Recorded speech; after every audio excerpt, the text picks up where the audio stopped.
नमस्कार। आज आप सुन रहे हैं मालती जोशी जी की कहानी कन्यादान। दूध जलने की अजीब सी गंध पाकर मेरा माथा ठनका। मशीन छोड़कर रसोई में झांका तो देखा दूध उफन उफन कर चूल्हे में जा रहा है और सुमी का कहीं पता नहीं है। सुमी, मैंने चूल्हे में लकड़ी खींचते हुए आवाज दी। जब कोई जवाब नहीं मिला तो मैं अनायास ही बैठक की ओर मुड़ गई। सुमी खिड़की के पास खड़ी अपलक सड़क की ओर निहार रही थी। तू यहाँ खड़ी है और उधर दूध? दीदी को शायद फिर कोई देखने आया है, उसने मेरी बात अनसुनी करके कहा। अच्छा, अब तो मुझे भी कुतूहल हुआ। देखा दद्दू की आलीशान गाड़ी के साथ एक और भी खूबसूरत कार सड़क पर खड़ी है। योगेश कार के दरवाजे पर सबकी अगवानी कर रहा था और दद्दू सीढ़ियों पर हाथ जोड़े खड़े थे।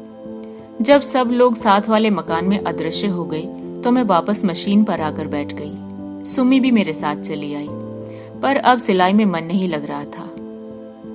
लड़का कौन सा था री? वह नीले सूट वाला या हरे स्वेटर वाला? मैंने कहा। तुम भी गजब करती हो माँ। जीजी के लिए वह स्वेटर वाला कैसा लगेगा, जरा सोचो तो।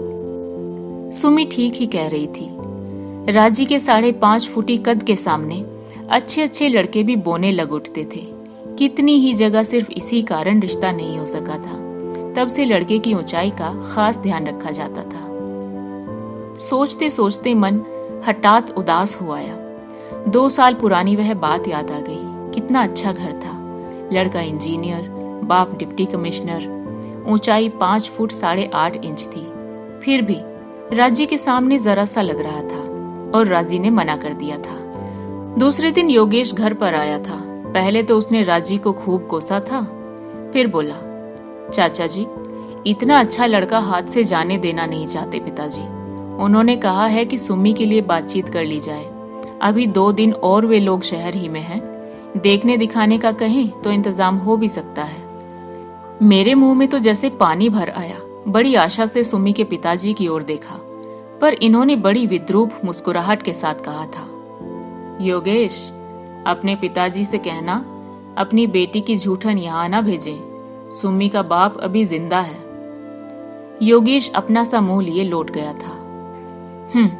बड़ी शान से कह दिया था कि उसका बाप जिंदा है। बाप ऐसे ही तो होते हैं। 2 साल में कितने लड़के देखे हैं। दद्दू को देखो, सारा हिंदुस्तान छान मारा है। कहां कहां से लड़के ढूंढ लाते हैं। पर राजी की कुंडली में पता नहीं कैसे योग है। कहीं उसकी ऊंचाई आड़े आ जाती है तो कहीं डबल MA की डिग्री। कभी जीजी को घर पसंद नहीं आता और कभी राजी को वर। और दद्दू और योगेश फिर घूमना शुरू कर देते हैं। जब भी वे लोग कोई लड़का नापसंद कर देते हैं तो मेरा मन उस बच्चे की तरह दुखी हो जाता है जो खुद खरीद कर मिठाई खा नहीं सकता और दूसरों की फेंकी हुई उठा नहीं सकता और तरस कर रह जाता है। इन सब बातों को सोच सोचकर आजकल मेरी आंखें अपने आप ही भर आती हैं और किसी काम पर बैठना कठिन हो जाता है। ये तो दिन भर बाहर रहते हैं। दिन भर इतनी बड़ी लड़की आंखों के सामने रहने पर मेरी छाती में कैसा क्या होता रहता है, इन्हें क्या पता। कहते हैं तुम नाहक फिक्र करती हो। आजकल तो 25 साल से पहले कोई लड़कियों की शादी की बात सोचता भी नहीं। ठीक है, लेकिन वे लड़कियां क्या दिन भर इस तरह घर में बैठी रहती हैं? लड़की को कॉलेज आप भेज नहीं सकते, खर्च नहीं पूरा पड़ता इसलिए। नौकरी आप करवाएंगे नहीं क्योंकि इससे आपकी बेइज्जती होती है। फिर वह बेचारी क्या करे दिन भर? माँ के साथ खाना बनवाए, सिलाई करवाए या... माँ, दद्दू आ रहे हैं। कौन? मैंने अपनी विचार तंद्रा से जागते हुए सुम्मी से प्रश्न किया। दद्दू आ रहे हैं, पिछले रास्ते से छत पर होकर आ रहे हैं। मैं तो अवाक रह गई। दद्दू पता नहीं कितने सालों बाद इस घर में आए थे। 4-5 साल पहले मुनीश बहुत बीमार हो गया था, तब आए थे बड़े डॉक्टर को लेकर। बहू, रसोई की चौखट पर खड़े होकर दद्दू ने आवाज दी। मैंने माथे तक पल्लू खींचकर उनके पांव छुए और एक और खड़ी हो गई। बहू, जरा सुमी को तैयार करके मेरे साथ भेज दो। राजी को देखने ढेर सारे मेहमान आए हैं। उसकी माँ बाहर मेहमानों के पास बैठी है। योगेश की बहू रसोई में अकेली है। सुम्मी साथ रहेगी तो थोड़ा सहारा हो जाएगा, उन्होंने कहा। मैंने सुम्मी की ओर देखा। उसकी आंखों में इनकार साफ झलक रहा था। मैंने आंखों ही आंखों में उसे आदेश दिया और वह पैर पटकती हुई तैयार होने चली गई। दद्दू को मैंने एक मोड़ा खींच कर दिया और सुम्मी के पीछे पीछे चली आई, यह सोचकर कि ऐसा न हो कि सिलबिल सी होकर चली जाए और जीजी को उसका रिश्ता बताते हुए भी शर्म लगे। 4 औरतें भी साथ आई थी, क्या पता कोई घर देखने के बहाने रसोई तक भी आ जाए। सुमी तो जैसे भरी बैठी थी, मुझे देखते ही भड़क उठी। उनके सब नौकर चाकर मर गए क्या, जो हमें याद किया गया है? हम नहीं जाएंगे। ऐसे नहीं कहते पगली, वे खुद चलकर आए हैं। वैसी ही कोई जरूरत पड़ गई होगी, नहीं तो भला क्या आज तक ऐसा हुआ है? मैंने उसे समझाया। तब बड़े बेमन से उसने अपना संदूक खोला। मैं चुपचाप बाहर निकल आई। अपने मामा की दी हुई बैंगनी रंग की अंबिका सिल्क पहनकर जब वह बाहर आई तो गले में जैसे कुछ अटक सा गया। हाथ में, गले में, सारे शरीर पर कहीं सोने का एक तार भी नहीं था। फिर भी लड़की जैसे लक्ष्मी का रूप लेकर ही इस धरती पर आई थी। याद आया, यह छोटी थी तो दद्दू उसे राजलक्ष्मी की जोड़ी के लिए भाग्य लक्ष्मी कहते थे। राजी तो सचमुच राजलक्ष्मी है, पर मेरी यह अभागी बिटिया, वह नाम जैसे उसका उपहास ही बनकर रह गया है। दद्दू के साथ उसे भेजकर मैं पता नहीं कितनी देर सुम्मी की ही बात सोचती रही। वह पूरे 4 साल बाद उस घर में कदम रख रही थी। अलग होने के बाद इन 2 घरों में ही नहीं, हम लोगों के दिलों में भी दीवार खड़ी हो गई थी। तब से मैंने सिर्फ योगेश की शादी में ही वहां पांव दिया था।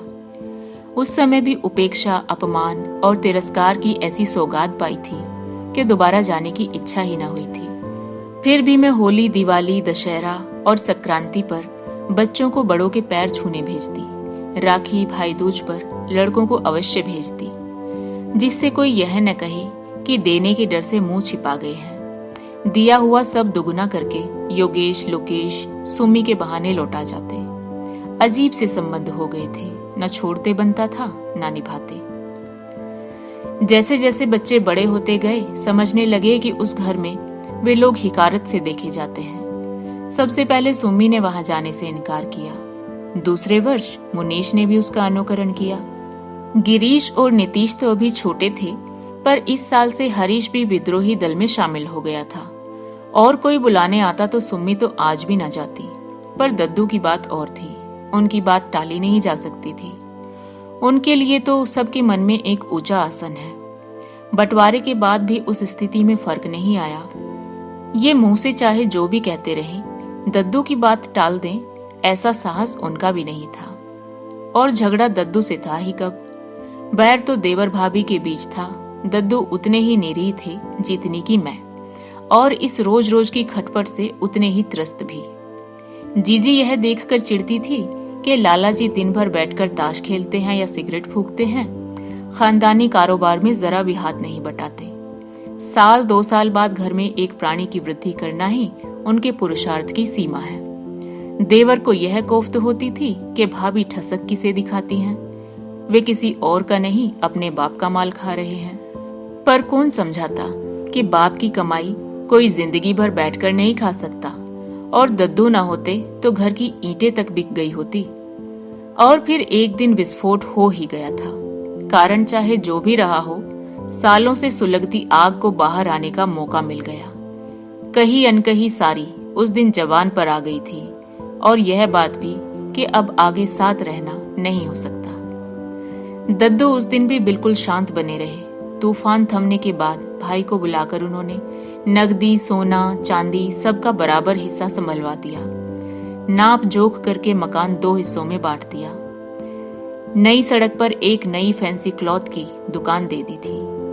मुझे अलग हो जाने से जरा भी खुशी नहीं हुई, पर रोज रोज की किलकिल से छुटकारा पाने की राहत जरूर महसूस हुई। 3 महीने बीतते बीतते इन्होंने बकना शुरू किया। बाप दादों की दुकान तो लोग बागों ने अपने लिए रख ली, हमें नई जगह पर बिठा दिया है। भला हमें कोई पूछता है वहां? बात दद्दू के कानों तक भी गई, और दूसरे ही हफ्ते दुकानों की अदला बदली भी हो गई। साथ ही दोनों मकानों के बीच एक लंबी सी दीवार भी डल गई। मैं योगेश और राजी को देखने के लिए तरस गई, पर जीजी के रोज रोज के ताने भी अब नहीं सुनने पड़ते थे। दुकान नई हो या पुरानी, चलाने से ही तो चलेगी। देखते ही देखते दद्दू की नई दुकान भी चल निकली। बीकॉम के बाद योगेश ने भी पास ही में एक रेडीमेड कपड़ों की दुकान खोल ली। लोकेश के लिए एक फैक्ट्री खोली गई थी और वह उसकी ट्रेनिंग के लिए अमेरिका चला गया था। अब इनको यह शिकायत है कि दद्दू ने सारे पुराने ग्राहक अपनी ओर मोड़ लिए हैं। पहले पहल तो मुझे भी इन किस्सों पर विश्वास आ जाता था, पर बाद में समझ गई कि अपनी अकर्मण्यता पर पर्दा डालने के बहाने हैं सब। पुराने न सही, इतने दिनों में तो नए ग्राहक भी जुट सकते थे। दुकान को ताश का अड्डा बना लेने का अंजाम तो यही होता है। जो आदमी मुझे यह खबर दे गया था, उसके सातों पुरखों का इन्होंने तर्पण कर डाला था। धीरे धीरे सारी कैश चुक गई। फिर चांदी का नंबर आया, फिर एक एक करके मेरे गहने भी जाने लगे। तब घबराकर मैंने दद्दू के पास संदेशा भिजवाया। उन्होंने खुद जाकर दुकान का मुआयना किया और दुकान में पार्टीशन डलवाकर आधा हिस्सा एक डिस्पेंसरी के लिए किराए पर उठवा दिया। किराया सीधा मेरे पास पहुंचे, यह व्यवस्था भी कर दी। उन्होंने बहुत हाय तौबा मचाई, जो जी में आया बकते रहे, पर दद्दू की व्यवस्था को बदलने का साहस न कर सके। इससे भी पूरा ना पड़ा तो मैंने छत के 3 कमरे और रसोई अपने लिए रखकर नीचे का सारा हिस्सा किराए पर उठा दिया। ऊपर रहने में ढेर सारी असुविधाएं तो थी, पर एक सुविधा थी सबसे बड़ी कि ऊपर वाला हिस्सा अकेला था और मेरी रसोई में क्या पकता है किसी को पता नहीं चलता था। अपने घर में तो कोई भूखा प्यासा भी रह लेता है, लेकिन बेटी का ब्याह, उसके लिए तो हाथ पांव मारने ही पड़ते हैं। यह काम तो औरतों के करने का नहीं है। दिन भर घर में बैठी लड़की सूखती जा रही थी और मैं कुछ नहीं कर पा रही थी। धम धम पैर पटकती हुई सुम्मी लौटी तो मेरा ध्यान बटा। क्यों री, गए क्या वो लोग? कैसा है लड़का? राजी से तो ऊंचा ही बैठा होगा। कितने लोग थे? लड़के की माँ भी थी क्या? तमाम सवाल मैंने एक साथ पूछ डाले, पर सुम्मी ने मेरी एक भी बात का जवाब नहीं दिया और भड़ाक से दरवाजा बंद करके साड़ी बदलने चली गई। मुझे अपने ही ऊपर शर्म आई। कैसे कैसे प्रश्न पूछ बैठी मैं। मुझे इसकी भावनाओं का जरा तो ख्याल करना चाहिए। बेचारी का मन कितना कुढ़ रहा होगा कि ताऊ जी के यहाँ तो इतनी दौड़ धूप हो रही है, खोजबीन हो रही है, और यहाँ अभिमान के मारे अपने भैया के आगे कभी हाथ नहीं फैलाया था, पर अब कल ही लिख दूंगी कि आकर इसे लिवा ले जाएं और जैसे भी हो पार लगा दें। शुक्र है भगवान का कि एक ही लड़की दी, नहीं तो किस किस के आगे हाथ पसारती। रात खाना परोसते हुए मैंने इनसे बताया, आज फिर राजी को देखने आए थे। वेरी गुड, उन्होंने हंसकर कहा। बाप ने ब्लैक में खूब जमकर कमाया है, अब छोकरी सब हिसाब बराबर कर रही है। 8-10 हजार तो अब तक देखने ही में खर्च हो गए, शादी तो अभी बाकी है। मुझे बात करने का यह ढंग अच्छा नहीं लगा। कहा, जब संयोग बनेगा तभी ना शादी होगी। बेचारे कोशिश करने में तो कोई कसर नहीं छोड़ रहे हैं। और मैं हाथ पर हाथ धरे बैठा हूं, यही कहना चाहती हो ना? इन्होंने यकायक गर्म होते हुए कहा। ठीक तो है, मैं दद्दू की तरह हाई क्लास का आदमी नहीं हूं। रोज रोज इस तरह का आयोजन नहीं कर सकता, तो तुम सोचती हो मुझे कोई फिक्र ही नहीं है? ठीक है, तुमने मेरे बारे में इससे ज्यादा सोचा ही कब है? और थाली सरकाकर उठ खड़े हुए, सुपारी तक बिना खाए बाहर चले गए। मैं बड़ी देर तक वहीं चौके में सिर थामे बैठी रही। इस तरह के सीन आए दिन होते ही रहते थे और हर बार मेरा मन पहले से अधिक उदास हो जाता। जब भी राजी को कोई देखने आया, मैं इनके कानों में यह बात जरूर डालती। मन में एक आशा सी बनी रहती कि कभी तो इनके अंदर का बाप जागेगा। पर सिवा बड़े भाई को गालियां देने के उनसे कुछ नहीं होता था। बहुत हुआ तो मूड खराब हो जाने का बहाना करके बाहर निकल जाते और आधी आधी रात तक घर नहीं लौटते थे। किसी तरह अपने सोच विचार को परे धकेल मैंने रसोई समेटी और बिस्तर पर आकर पड़ रही। दबी दबी सिसकियों की आवाज सुनकर देखा, सुम्मी तकिए में मुंह गड़ाकर रो रही है। मैं उठकर उसके पास गई और प्यार से उसके सिर पर हाथ फेरती रही। उस छोटे से घर की 4 दीवारी में दुख सहते सहते हम लोगों का रिश्ता माँ बेटी का न रहकर सखियों का सा हो गया था। एक दूसरे की व्यथा हम लोग बिना कहे ही समझने लगी थी। देख लल्ली, मैंने उसे थपकते हुए कहा, तू कुछ दिनों के लिए अपने मामा जी के यहाँ हो आ, और कुछ नहीं तो इस रोज रोज की चकचक से ही छुटकारा मिल जाएगा। बाहर रहेगी तो उतना ही मन अच्छा रहेगा। हमें कहीं नहीं जाना है, उसने उसी तरह तकिए में मुंह छिपाए हुए कहा। क्यों नहीं जाना है? भाभी हर चिट्ठी में तेरे लिए लिखती रही है। उन लोगों ने एक दो जगह बात भी। माँ, सुम्मी एकदम उठ बैठी। नाइट लैंप की रोशनी में उसका तमतमाया चेहरा साफ नजर आ रहा था। माँ, तुम्हें कसम है, जो तुमने किसी से मेरी शादी के लिए कहा, मैं कुंवारी रह जाऊंगी, तुम मेरे लिए चिंता मत करो। लेकिन ऐसा क्या हुआ है लल्ली? क्या हुआ है? तुम्हारे लिए तो शायद कुछ नहीं हुआ है, उसने अजीब से लहजे में कहा। पर तुम्हें पता है, तुम्हारे इस पागलपन की वजह से आज तुम्हारा, मेरा, हम सबका कितना अपमान हुआ है। क्यों जिस तिस से मेरी शादी की चर्चा करती रहती हो? क्यों कहा था तुमने दीदी से? क्यों कहा था? और देखते देखते उसका चेहरा फिर आंसुओं से भीग उठा। मैं तो एकदम जड़ होकर रह गई। मैं राजी से सुम्मी की शादी की चर्चा करूंगी? वह कौन सी पुरखिन हो गई है? लेकिन तभी वह प्रसंग याद आ गया जब राजी से पिछली मुलाकात हुई थी। नवरात्र में रोज मंदिर जाने का मेरा नियम था। वह शायद अपनी सहेलियों के साथ दर्शनों के लिए आई हुई थी। मुझे देखा तो दौड़ी आई और इतने लोगों के बीच मेरे पांव छू लिए। संकोच और ममता से भरकर मैंने तो उसे अपने से भींच ही लिया। आसपास फिरती हुई आंखों का भान हुआ, तब मैंने धीरे से उसे अपने से अलग किया। अपने दोनों हाथों से मेरे कंधे पकड़कर वह देर तक मुझे देखती रही। क्या बात है चाची, बीमार थी क्या? कितनी दुबली लग रही हो। किसी को दिखाया कि नहीं?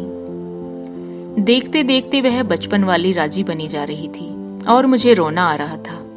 उसे बीच ही में टोककर मैंने कहा, मुझे कुछ नहीं हुआ है लल्ली, बहुत दिनों बाद देख रही हो ना, इसीलिए ऐसा लग रहा है। बेकार की बातें रहने दो चाची, तुम सचमुच बीमार हो और छिपा रही हो। इतनी दुबली तो तुम कभी नहीं थी। बताओ, मेरे सिर पर हाथ रखकर कहो कि तुम बिल्कुल ठीक हो। दो लड़कियां घर में बैठी हैं, यह मेरे मर जाने ही की तो दिन है। क्यों? मैंने प्यार से उसके गाल थपथपाते हुए कहा।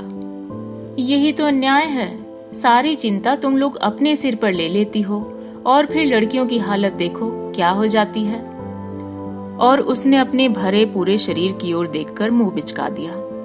लौटते हुए सारे रास्ते मेरी आंखों के सामने राजी का गदराया बदन और खिलखिला चेहरा घूमता रहा, और मेरी सुम्मी दिन भर घर की चाहर दीवारी में कैद, माँ की गृहस्थी का भार ढोती हुई, माँ का दुख बटाती हुई, सूखती जा रही है, कुम्हलाती जा रही है। और सुम्मी कहती है, मैंने राजी से सुम्मी की शादी की बात की थी। शायद मजाक में कही हुई उस बात में अनजाने ही मेरी व्यथा, मेरी चिंता उभर आई थी। मुझे ज्यादा सोचना नहीं पड़ा। कुछ शांत होने पर खुद सुम्मी ने ही धीरे धीरे सारी बात बतला दी। मुझसे मिलने के बाद राजी ने एक दिन दद्दू से चुपचाप कह दिया था कि चाची सुम्मी की शादी की चिंता में सूखती जा रही है। दद्दू खुद भी चिंतित थे, पर एक बार अपमानित हो जाने के कारण इस झमेले में पड़ना नहीं चाहते थे। इस बार राजी को देखने जो लड़का आया था, वह शहर में अपनी फूफी के यहाँ ही रुका हुआ था। शाम को जो लोग बाग आए थे, उनमें लड़के का फुफेरा भाई भी था, वही स्वेटर वाला। सब लोगों के साथ यह बात उठी कि यह लड़का सुम्मी के लिए ठीक रहेगा। योगेश पर मेहमानों का भार छोड़कर दद्दू चुपचाप पिछले रास्ते सुम्मी को बुलाने आए थे। वे जानते थे किसी और के बुलाने पर वह आएगी नहीं। सुम्मी को सीधे ड्राइंग रूम में ले गए। सबसे परिचय करवाने के बाद उसे राजी के पास बिठा दिया गया था। राजी ने फुसफुसाकर उसे बता दिया था कि वह स्वेटर वाले को अच्छी तरह देख ले। यहाँ तक तो सब ठीक ही हुआ था। उन लोगों के जाने के बाद सुम्मी आने ही लगी थी कि राजी ने हाथ पकड़कर रोक लिया था। बरसों बाद मिली थी वे, और उन लोगों के सामने बातचीत जरा भी नहीं हो पाई थी।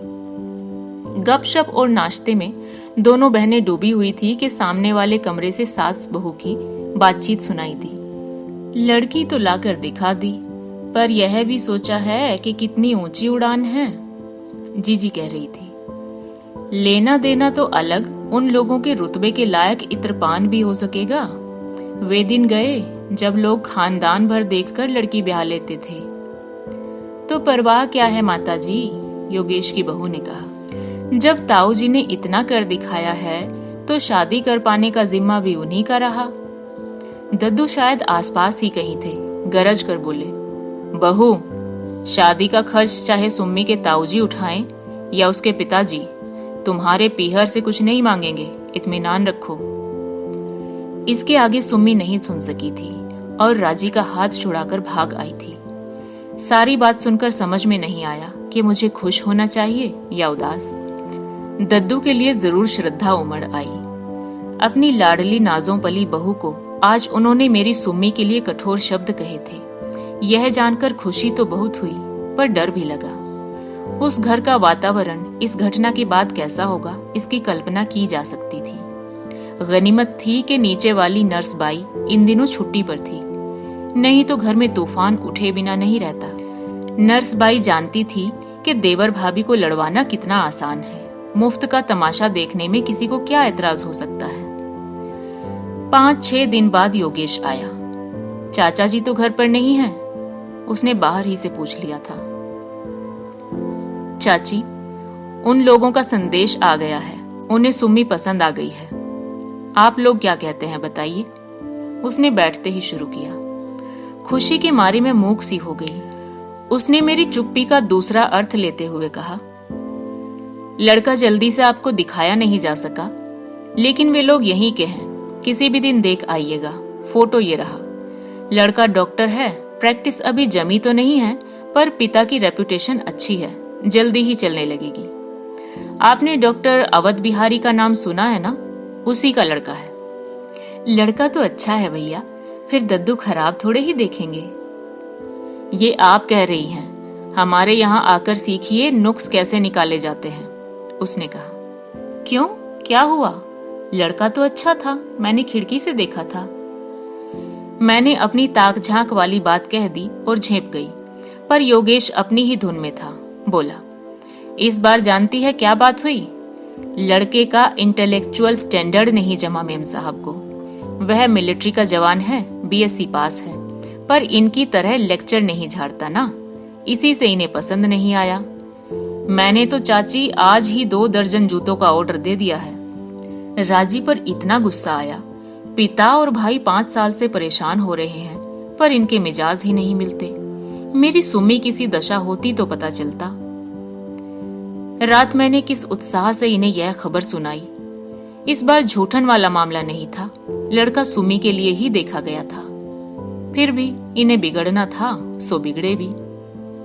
वाह, बड़ी जल्दी याद आया कि लड़की के बाप भी है, उसे कसना चाहिए। उनसे कहो इतना किया है तो कन्यादान भी कर दे। लड़की उन्हें पसंद आने से ही हो जाएगा, हमें भी तो लड़का पसंद हो। लड़का अच्छा है, मैंने देखा है, शहर ही में तो है, आप जाकर देख आइए। पर घर आया इतना अच्छा रिश्ता मैं जाने नहीं दूंगी, मैंने अनुनय के स्वर में कहा। जाकर देख आने से ही सब कुछ हो जाएगा? और उन लोगों ने मुंह फाड़ कर कुछ मांग लिया तो क्या करूं? घर लौट आऊं या नदी में डुबकी लगा जाऊं? उस दिन पहली बार मन में उनके लिए तिरस्कार जागा। जब भी कोई समस्या सामने आई कि जीने मरने की बातें करने लगेंगे, लेकिन हर बार की तरह यह समस्या तो समाप्त होने वाली नहीं थी। यह तो लड़की की तरह दिनों दिन बढ़ती ही जाती। उस दिन मैंने खूब जली कटी सुनाई, न बच्चों का ख्याल किया न पड़ोसियों का। पर इतने दिनों से संचित सारा रोष उंडेल देने के बाद भी मन हल्का नहीं हुआ, उल्टे और भारी हो गया। यह घर बेच दीजिए, एक बार वह घर से चली जाए तो मैं बच्चों को लेकर सड़क पर भी रह लूंगी, मैंने आखिर में कहा।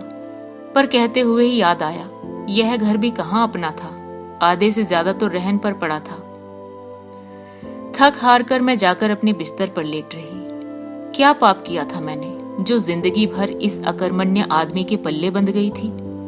गरीबी से मुझे डर नहीं लगता, अपने पति का साथ हो तो झोपड़ी भी अच्छी लगती है, नमक रोटी में भी स्वाद मिलता है। फिर 10वीं तक पढ़ी हुई थी मैं, इनकी रईस ख्याली आड़े नहीं आती तो गृहस्थी का बोझ उठाने के लिए नौकरी भी कर सकती थी। दुख का बोझ अगर बांट लिया जाए तो इतना भारी भी नहीं लगता। पर इन्होंने जिंदगी भर क्या किया, सिर्फ दूसरों को कोसा ही है। कभी दद्दू को कि उन्होंने ठग लिया मुझे, कभी मुझे कि मेरे आते ही लक्ष्मी उनसे रूठ गई थी, कभी बच्चों को कि वे अपने साथ भूख और बीमारी के अलावा कुछ नहीं लाए। जीवन में एक तो ऐसा काम करके दिखाते कि मैं गर्व से सिर उठाकर चलती। एक दिन सुबह ही सुबह मुनीश ने खबर दी कि दद्दू आ रहे हैं। हम लोग रसोई में चाय पी रहे थे, बाहर वाले कमरों में बिस्तर फैले हुए थे। मैंने और सुमी ने जल्दी बिस्तर समेटे। तब तक दद्दू ऊपर आ गए। बगुले के पंख सी धोती कुर्ता पहने, माथे पर चंदन का टीका लगाए, सीधे मंदिर से आ रहे थे शायद। मैंने सिर पर पल्ला लेकर उनके पांव छुए और इन्हें बुलाने भीतर गई। जंगी व अंडरवियर पहने ये चूल्हे के पास मजे में ताप रहे थे। मन ही मन भाइयों की तुलना कर डाली और विषाद से भर उठी। बाहर दद्दू बैठे हैं, मैंने पजामा पकड़ाते हुए कहा, और जरा ढंग से ही बोलना। उनके गुस्से की परवाह किए बिना मैंने समझाया। वे कमरे में चले गए और मैं दरवाजे से कान लगाए खड़ी रही। योगेश मिला था? दद्दू ने सवाल किया। जी हाँ। उस रिश्ते के बारे में क्या तय किया तुमने? जी, मैंने योगेश को बता दिया था, लड़का हमें पसंद नहीं है।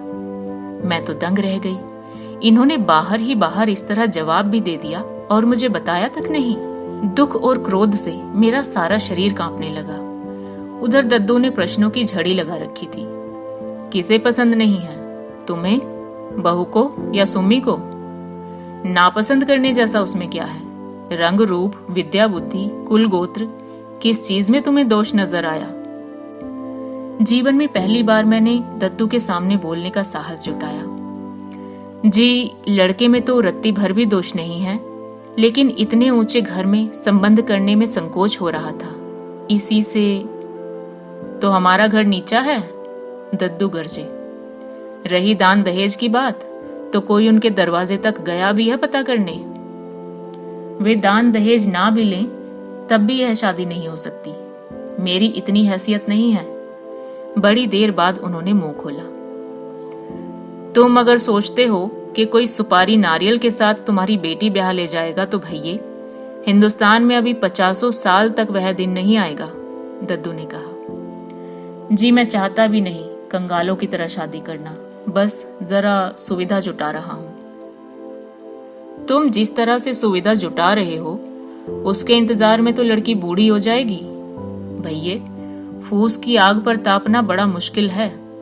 जुआ चाहे सरकारी लॉटरी का हो या मटके का, किसी का घर नहीं भरता। मैंने लोगों को रातों रात कंगाल होते देखा है। भावावेश में उनका गला भर आया। वे शायद और भी कुछ कहते, पर इनके तमतमाए चेहरे को देखकर चुप रह गए। पत्नी के सामने इस तरह अपमानित होना इन्हें शायद अच्छा नहीं लग रहा था। खैर, जैसे भी तुम ठीक समझो। बहू, ये पासबुक रखो। ये पैसा सिर्फ सुम्मी की शादी के लिए ही रख छोड़ा था। यह रिश्ता पसंद नहीं तो कोई बात नहीं, दुनिया में और भी लड़के हैं, लेकिन सिर्फ पैसों की तंगी के कारण लड़की को ज्यादा दिन तक घर में बिठाकर तो नहीं रख सकते हम। उन्होंने पासबुक तिपाई पर रखी ही थी कि ये कड़े स्वर में बोल उठे। ये आप ले जाइए। गरीब सही हम, लेकिन भिखारी नहीं है। मैं भी कोई महात्मा नहीं हूं जो तुम्हें दान दे रहा हूं, दद्दू ने भी फड़क कर जवाब दिया। गांव का मकान बेचकर जो रुपए हाथ आए थे, उनमें से आधे तुम्हारे नाम पर डाल दिए थे। उन पर तो अपना अधिकार मानते हो कि नहीं? आपने तो बतलाया था कि वह मकान अस्पताल के लिए धर्मार्थ में दे दिया है, ये बोले। अभी कहा ना कि मैं कोई धर्मात्मा नहीं हूं, व्यापारी आदमी हूं। इतनी बड़ी हवेली यूं ही दान कर दूं, ऐसा संत नहीं हूं। ये बात मुझसे छिपाए रखने की क्या जरूरत थी? इन्होंने खींच कर पूछा, पर दद्दू ने कोई जवाब नहीं दिया। सीढ़ियां उतरने लगे और जवाब देने की जरूरत ही क्या थी? क्या ये स्वयं ही अपने प्रश्न का उत्तर नहीं थे? कांपते हाथ से मैंने पासबुक उठा ली। उसमें रुपया जमा करने की तारीख उसी महीने की थी जिस महीने में हम लोगों का बंटवारा हुआ था।